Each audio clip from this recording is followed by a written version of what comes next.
neste sábado passado, o mundo foi profundamente atingido e ficou, de certa forma, estarrecido.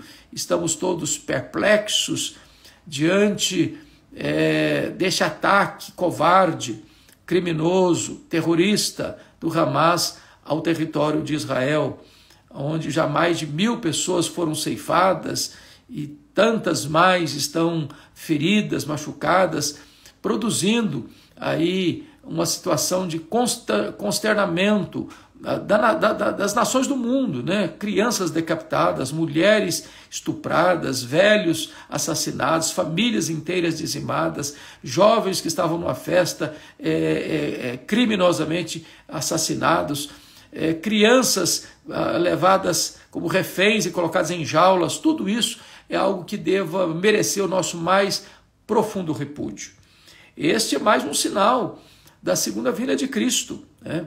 É uma evidência eloquente de que Jesus, de fato, conforme ele mesmo estabeleceu, breve voltará, e cabe-nos estar prontos e preparados para esse grande dia, o dia da volta poderosa do Senhor Jesus Cristo, quando ele colocará todos os seus inimigos debaixo dos seus pés, e ele voltará pessoalmente, visivelmente, audivelmente, repentinamente, inesperadamente, inescapavelmente, gloriosamente, vitoriosamente, Jesus voltará. Mas o Senhor também alertou-nos de que a sua vinda seria precedida não apenas por engano religioso e por guerras, mas também por terremotos em vários lugares. Nós estamos assistindo, do século XX para cá, um volume mais elevado de terremotos, né? Então, cidades inteiras devastadas, regiões inteiras completamente minadas, destruídas por terremotos avassaladores, né? Então, este é mais um sinal que Jesus pontua que antecederá a sua segunda vinda. Quando esses sinais todos estiverem acontecendo, nós temos que ficar alertas e atentos, porque isso é um alerta do próprio Senhor Jesus. Mas ainda, Jesus elencou, e está lá em Lucas 21, a questão das epidemias, né? Das pestes, das epidemias. E a história já foi assolada por muitas epidemias, né? A gente pode lembrar aqui da peste negra, que dizimou praticamente 1/3 da Europa. Podemos lembrar aqui da febre espanhola, que no século passado ceifou de forma tão trágica tantas pessoas, milhares de pessoas.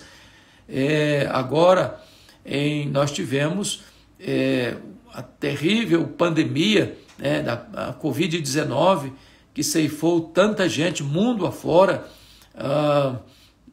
Muitas, milhões de pessoas foram ceifadas. O Brasil foi um dos países mais atingidos por essa pandemia, trazendo tanto sofrimento, tanta dor, tantas baixas, né? Então tudo isso é preciso ser olhado como um sinal evidente e claro da segunda vinda do Senhor Jesus. Esses sinais que sempre aconteceram têm, de certa forma, se avolumado de uma maneira estrondosa, e tudo isso aponta para a segunda vinda de Cristo. Mas também o Senhor nos alertou sobre a questão da perseguição religiosa, que as pessoas iriam perseguir os cristãos. Não porque fizeram coisas más, não porque cometeram crimes, não porque estavam na contramão da lei ou perturbando a ordem social. Ao contrário, os cristãos serão perseguidos por causa do nome de Jesus. O mundo sempre odiou Jesus, e Jesus deixou isso claro. E a igreja é o corpo de Cristo. E quando o mundo persegue a igreja, seja por causa das suas filosofias ateístas, seja por causa das suas ideologias perniciosas, seja por causa do radicalismo religioso, eles odeiam Cristo na igreja. E a perseguição religiosa é um fato real. Isso ao longo da história. No primeiro século, os cristãos foram perseguidos pelo Sinédrio, depois foram perseguidos pelos imperadores romanos. Os cristãos foram queimados vivos, foram crucificados, foram jogados às feras, viveram nos antros da terra, como as catacumbas de Roma, por exemplo. Então, essas perseguições vieram ao longo dos séculos, Porém, só no século XX, mais cristãos foram mortos, mais cristãos foram trucidados, torturados, presos e mortos do que no restante dos outros tempos da história. Então, essa perseguição religiosa, ela está presente no mundo hoje. Não tenho dúvida disso. O radicalismo religioso tem muitos irmãos nossos nas cortinas de ferro, nas cortinas de bambu, nos países cuja intolerância religiosa é tão acendrada. Muitos cristãos estão hoje pagando com seu sangue o testemunho do Evangelho de Cristo. E o Senhor nos alertou que quando essas coisas estivessem acontecendo, nós deveríamos estar atentos para a sua segunda vida. Então, isso não é uma suposição, isso não é uma hipótese, isso é uma constatação, isso é um fato. E a perseguição não é apenas física, é uma perseguição ideológica, tantas vezes. É uma perseguição de querer inibir os cristãos de se posicionarem, de definirem ou defenderem a sua fé. É quando a sua consciência é vigiada, é controlada, quando você não tem sequer liberdade de expressar o que você crê, o que você pensa. Então, essa é uma perseguição presente, essa é uma pauta da política mundial e nós precisamos estar atentos porque isso é um sinal evidente, eloquente da breve volta do Senhor Jesus Cristo. Mas ainda, no sermão profético, Jesus alerta sobre a questão do esfriamento do amor, uma apatia religiosa, uma religião nominal, onde as pessoas se declaram cristãs, mas colocam a vida espiritual no piloto automático, onde não há aliança com Deus, onde não há compromisso com Deus, onde cada um vive para si, onde o materialismo prevalece, o consumismo prevalece, o hedonismo prevalece, o egoísmo prevalece, onde o ser humano é visto como alguém a ser explorado e não como alguém a ser servido. Nós vivemos nesse mundo de mais de 8 bilhões de habitantes, mas um continente, um mundo que as pessoas vivem no meio da multidão, mas vivem na solidão e às vezes vivem até mesmo dentro do território do egoísmo. Tudo isso aponta certamente para a volta tão iminente do Senhor Jesus. Ele voltará em breve e nós temos que estar atentos. Mas ainda, o apóstolo Paulo trabalha, por exemplo, que esse dia não virá sem que antes venha a apostasia. E aqui a apostasia está colocada e definida num artigo, com um artigo definido, a apostasia. E nós temos visto, mormente, depois do racionalismo francês do século XVII, do iluminismo ateu do século XVIII, e isso vindo com o liberalismo teológico no século XIX, que devastou as igrejas, está devastando igrejas até hoje na Europa, na América do Norte, na América Latina, mundo afora, onde o liberalismo chega, ele devasta a igreja. Uma igreja que subscreve o liberalismo teológico já assina o seu atestado de óbito no mesmo dia. Não há a mínima chance de uma igreja negar a inerrância, a inspiração, a infalibilidade, a suficiência das Escrituras e ser uma igreja viva, operante, dinâmica, missionária. Ao contrário, onde o liberalismo entrou, ele foi matando as igrejas foram se esvaziando, os crentes foram se dispersando. E é terrível isso quando você vê denominações inteiras se rendendo ao liberalismo. Isso é um fato, isso é uma constatação. E a apostasia está aí para todos nós olharmos e percebermos que isso é um grande outdoor, anunciando a nós que Jesus breve voltará. Mas mais, o Senhor falou também do homem da iniquidade, que o apóstolo João chama de o anticristo, né? O filho da perdição, cujo sinal é 666, e tem tantas interpretações para o 666, a que eu acho mais consistente, coerente, é que dentro da numerologia neotestamentária, sobretudo, você vai perceber que o 6 é o número da imperfeição, e 6, repetido 3 vezes, é a imperfeição de forma superlativa. É por isso que o anticristo vem recebendo o poder e a autoridade de Satanás. É por isso que a Bíblia diz que quando ele vier, toda a terra adorará o anticristo, todas as nações adorarão o anticristo, exceto aqueles cujos nomes estão escritos no livro da vida. Em outras palavras, sempre que alguém é convertido a Cristo, recebe o selo do Espírito Santo, tem seu nome escrito no livro da vida, nenhum desses Jesus perderá, nenhuma ovelha de Cristo vai adorar o anticristo, nenhuma das pessoas que Cristo salvou e foram compradas, levadas e lavadas no sangue do Cordeiro se perderá. Então, o anticristo está para se levantar, o mundo está se preparando para esse grande líder mundial que vai oprimir, que vai massacrar, que vai torturar, que vai levar as pessoas a uma decisão, ou você nega a sua fé, ou você morre.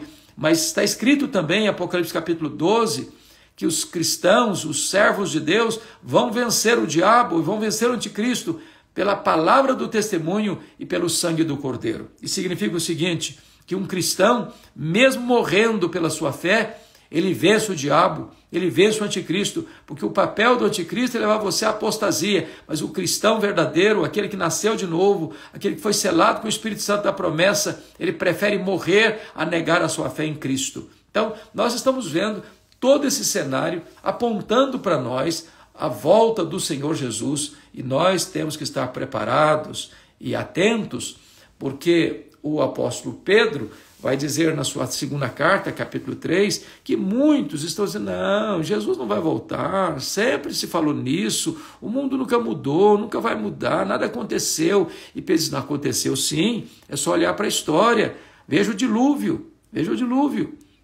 o juízo de Deus veio sobre toda a terra, só Noé e sua família foram poupados daquele dilúvio que devastou a terra. Então, Deus está agindo sim. Lembra de Sodoma e Gomorra? O juízo de Deus veio sobre aquelas duas cidades. Elas foram incendiadas, o juízo de Deus caiu sobre elas. E apenas Ló e suas duas filhas foram poupados, em virtude da oração de seu tio Abraão. Então, Jesus voltará sim. Essa verdade ela é inescapável. Ninguém pode cancelar a segunda vinda de Cristo. Ninguém pode alterar esse cronograma. Esse dia virá. É o grande dia do juízo, quando Deus chamará as nações a uma prestação de contas, e nós precisamos estar preparados. Agora, o apóstolo Pedro vai dizer, e Paulo também diz isso, que esse dia virá como ladrão. Vai pegar a gente de surpresa, não vai ser um dia óbvio. Precisamos estar prontos, precisamos estar preparados. Então, não tem como você dizer, não, vai ser hoje, vai ser amanhã, vai ser o próximo mês, vai ser o ano que vem.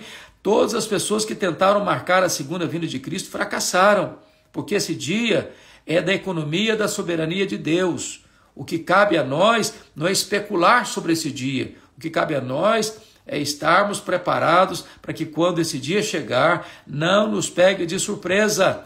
Nós somos filhos da luz, nós estamos aguardando, nós estamos apressando a volta do Senhor, nós estamos dizendo, Maranata, ora vem Senhor Jesus. Então, é assim que nós aguardamos a volta do Senhor Jesus, com grande expectativa, com grande entusiasmo, porque não caminhamos ladeira abaixo, nós não caminhamos para um entardecer da história, nós não caminhamos para um ocaso da história, nós caminhamos para um amanhecer da história. A volta de Jesus é a volta gloriosa, ele não virá mais humildemente para montar num jumentinho, ele não virá mais para ser cuspido pelos homens, ele não virá mais para estar aqui sendo ultrajado, vilipendiado, zombado e escarnecido. Não, ele vem como Rei dos Reis, ele vem como Senhor dos Senhores, ele vem como juiz dos vivos e dos mortos, ele vem para se assentar no trono, ele vem para julgar as nações, ele vem para colocar aqueles que estiverem à sua esquerda, vai dizer a eles, apartai-vos de mim, malditos, para o fogo eterno, preparado para o diabo e seus anjos. Dirá, entretanto, aos que estiverem à sua direita, vinde, benditos de meu Pai, entrem na posse do reino, que vos está preparado desde a fundação do mundo. O glorioso dia que ele será, dia bendito, dia de regozijo, dia em que nós veremos o nosso glorioso Redentor face a face, se nós estivermos vivos, e se o Senhor já tiver nos chamado, então nós ressuscitaremos primeiro. Então, só então os vivos que estiverem serão transformados e arrebatados para encontrar o Senhor Jesus nos ares, e assim estaremos para sempre com o Senhor. Então, nós queremos afirmar a você que a segunda vinda de Cristo não é uma utopia, não é uma quimera, não é uma promessa vazia.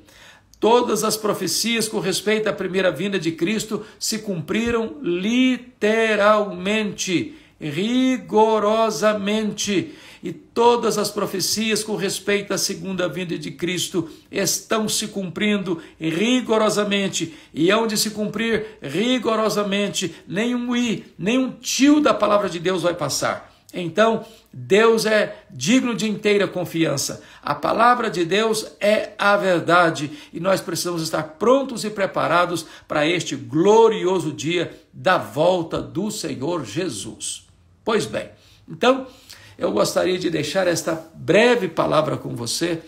Talvez você que esteja com seu coração tão pesado, talvez você que tenha escutado tantas coisas nesses dias, talvez você que tenha ouvido tantas mensagens atravessadas, umas para um lado, outras para o outro, sobre este assunto, eu quero que você se volte para as Escrituras, que você se apoie nas Escrituras, que você leia com muita atenção,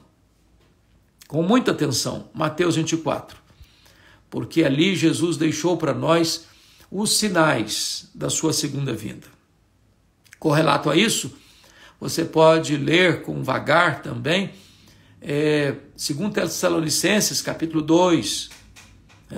Você vai ver ali profecias muito específicas sobre essa questão. Você deverá ler também com vagar, 2ª carta de Pedro, capítulo 3. Você poderia também estudar aí 1 Tessalonicenses, capítulo 4, capítulo 5. E toda a Bíblia aponta, para esta consumação da história, para essa consumação dos séculos, para a segunda vinda de Cristo Jesus. Nós, povo de Deus, não temos terror em falar sobre isso, medo em falar sobre isso, porque, na verdade, esse vai ser o dia mais feliz da história. Ao mesmo tempo, vai ser o dia mais triste da história. Para aqueles que estiverem despreparados, não haverá segunda chance, não haverá segunda época. Quando Jesus voltar, será a consumação dos séculos. Ele vai sentar no trono, ele vai julgar as nações. Então não haverá mais tempo de se arrepender. O tempo do arrependimento é hoje. Se hoje você ouvir a voz de Deus, não endureça o seu coração. O tempo urge, a hora é agora. É preciso que você, como está lá em Amós, capítulo 4, versículo 12, prepara-te, ó Israel, para te encontrares com o teu Deus. E eu queria que você colocasse no lugar de Israel o seu nome. Prepara-te para te encontrares com o Senhor teu Deus. Que Deus abençoe muito a sua vida. Que Deus abençoe muito o seu coração. Que você esteja em oração nesse momento tão difícil da história pelo povo de Israel. Por caravanas que estão lá em Israel, irmãos queridos nossos, que estão lá em viagem, que estão lá em caravanas, sem poder voltar. Que Deus conforte, console, proteja todas as pessoas. Que Deus tenha misericórdia das nações, para que nós todos, unanimemente, repudiemos toda forma de terrorismo. Que nós busquemos a paz. Que nós vivamos respeitando e amando uns aos outros. Que Deus tenha misericórdia de nós nesse tempo. E que nós nos voltemos para o Senhor enquanto é tempo, enquanto devemos invocá-lo enquanto Ele está perto, preparando-nos para este grande encontro, o encontro com o nosso Senhor. Se Ele não vier, nós iremos até Ele, nosso dia chegará. E a morte não pode também infundir terror e medo ao povo de Deus, porque nós compreendemos à luz das Escrituras que morrer é lucro para o cristão, como diz o apóstolo Paulo em Filipenses 1:21. Morrer para o cristão é deixar o corpo e habitar com o Senhor, conforme diz 2 Coríntios 5:8. Morrer para o cristão é partir para estar com Cristo, que é incomparavelmente melhor, Filipenses 1:23. Morrer para o cristão é bem-aventurança, bem-aventurado aqueles que desde agora morrem no Senhor, para que descansem das suas fadigas e as suas obras os acompanham, Apocalipse 14:13. Então nós não estamos olhando com um sentimento de fracasso ou derrota, mas olhamos com perspectiva de esperança e segurança que temos em Cristo Jesus. Que Deus abençoe sua vida, que Deus abençoe sua família. Ficamos então por aqui, orando em seu favor, desejando que Deus abençoe você poderosamente. Um abraço, Deus abençoe a todos.